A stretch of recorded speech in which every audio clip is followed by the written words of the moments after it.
Hi all, welcome back to one screen live. So இன்றைக்கி நம்ம ஏரியாவில் ஷட் டவுன், அதனால் ஏர்லி மார்னிங் எழுந்திரிச்சதும் பால் ஃப்ரிட்ஜில் இருந்ததை எடுத்து வெளியே கொஞ்சம் நேரம் வச்சுட்டு நல்லா சூடு பண்ணி காஃபி போட்டு குடித்தாச்சு. காஃபி மார்னிங் குடித்தா தான் ஒரு பூஸ்டரே வந்த மாதிரி இருக்கும். அதனால் ஃபஸ்ட்டு ப்ரிஃபரன்ஸ் காஃபி குடித்ததுக்கப்புறம் இன்றைக்கி ஆல்ரெடி சொன்ன மாதிரி ஷட் டவுனுங்கிறதுனால பிரேக்ஃபாஸ்ட் அண்ட் லன்ச் வந்து ஒரே டிஷ்ஷாக தான் பண்ண போகிறோம். என்ன பண்ண போகிறேன்னு பார்த்தீங்கன்னா, எல்லோ தாலும் அதுக்கப்புறம் வந்துட்டு பீர்க்கங்காய் பொரியல்.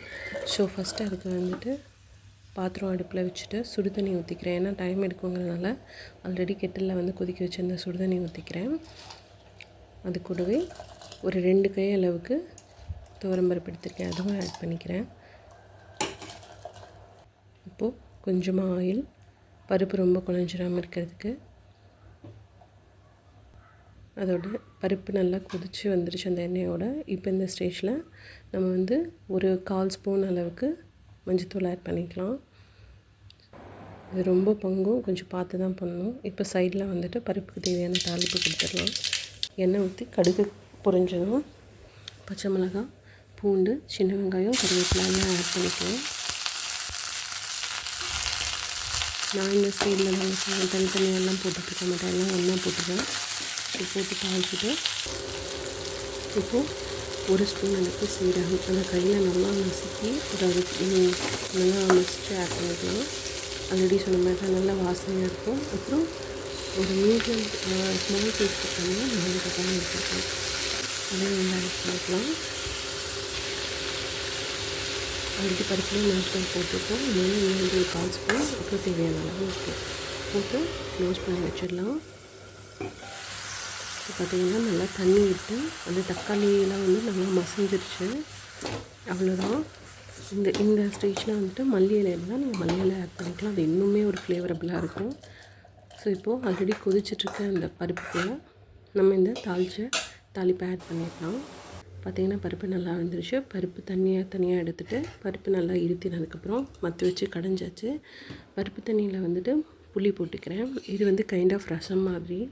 கண்டிப்பாக ரசத்தை விட இது ரொம்ப நல்லாயிருக்கும், நீங்கள் ட்ரை பண்ணி பாருங்கள். ஸோ அடுத்து பீர்க்கங்காய் பொரியலுக்கு வந்து ஆல்ரெடி வெங்காயம், அப்புறம் பச்சை மிளகாய், அதுக்கப்புறம் தக்காளி எல்லாம் கட் பண்ணி எடுத்து வச்சுருக்கோம்.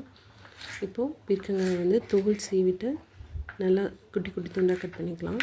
இதில் உள்ள வந்து ஃப்ளஷில் வந்துட்டு பெரிய சீடு இல்லை, அதனால நான் அப்படியே கட் பண்ணி போட்டுக்கிறேன். இப்போது வெங்காயம், பச்சை மிளகாய், கருவேப்பிலை, தக்காளி இதெல்லாம் தாளித்து பச்சை வாசனை போனதுக்கப்புறம் கட் பண்ணி எடுத்து வச்சுருக்கேன் பீர்க்கங்காயை ஆட் பண்ணிக்கலாம். காய்க்கு தேவையான அளவு உப்பு வந்து கொஞ்சம் கம்மியாக தான் போடணும், மஞ்சத்தூள் ஆட் பண்ணிக்கலாம். அதே மாதிரி இது தண்ணி காய் அப்படிங்கிறதுனால தண்ணி தெளித்து தான் வந்து நம்ம வந்து குக் பண்ணணும். ரொம்ப தண்ணி விட்டுட்டோம் அப்படின்னா காயிலேருந்து அதிகமாக தண்ணி வரும். ஸோ இப்போ நம்மளோட பீர்க்கங்காய் பொரியலும் ரெடி.